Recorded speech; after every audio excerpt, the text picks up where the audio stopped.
करना चाहिए जिससे हमें बढ़िया उत्पादन मिले, क्योंकि धान की रोपाई सीधे निर्भर करती है हमारे उपज पे। यदि हम सही से रोपाई नहीं करवाते हैं या सही समय पर रोपाई नहीं करवा पाते हैं तो उत्पादन कम हो जाता है।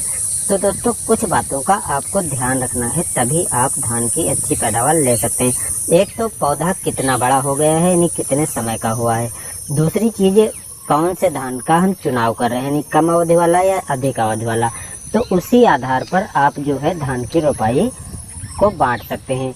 तो यहाँ पर दोस्तों सबसे पहले हम बात करेंगे हमें रोपाई कब करना चाहिए। तो यदि आप धान की नर्सरी डाल चुके हैं और धान की नर्सरी डालने के 20 से 25 दिन की पौध हो चुकी है और बढ़िया स्वस्थ पौध है, यानी 4 से 5 पत्ती वाली अवस्था की हो गई है, तो आप इसकी रोपाई करवा सकते हैं। क्योंकि 20 से 25 दिन की धान जो है वो रोपाई करवाते हैं तो निश्चित ही आपको काफ़ी बढ़िया उत्पादन मिलता है।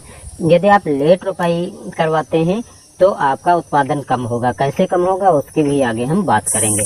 लेकिन यदि आप रबी के समय धान की रोपाई करवाते हैं तो 30 से 35 दिन की जब धान की नर्सरी हो जाए तब आपको रोपाई करवाना चाहिए, क्योंकि रबी में थोड़ा बढ़ती नहीं है और 4 से 5 पत्तियां 30 से 35 दिन की अवस्था में हो पाती हैं। तो इस बात का ध्यान रखना है। अब दूसरी जो सबसे महत्वपूर्ण निर्भर बात करती है वो है पौध जो हम तैयार कर रहे हैं वो कौन सी धान की, यानी जल्दी पकने वाली या देर से पकने वाली धान। तो यदि आप शीघ्र पकने वाली धान की वैरायटी का चुनाव कर रहे हैं तो आपको अवस्था इतनी ही रखनी है, यानी 20 से 25 दिन के समय पर ही रोपाई करना है।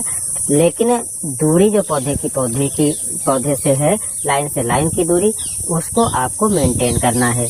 यानी इसमें जो है जो जल्दी पक जाती हैं, जल्दी पकने वाले धान की जो प्रजातियां हैं उसमें जो है टेलरिंग कम होती है, यानी कल्ले कम निकलते हैं। तो इसलिए यदि आपको अच्छा उत्पादन चाहिए तो आपको थोड़ी दूरी कम करनी है।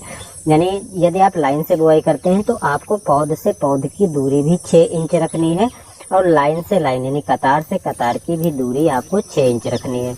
या आप लाइन से लाइन की दूरी नहीं करते हैं, लाइन से नहीं रोपाई करवाते हैं, तो आपको ध्यान रखना है कि 1 वर्ग मीटर में 44 से 50 तक पौधे होना जरूरी है।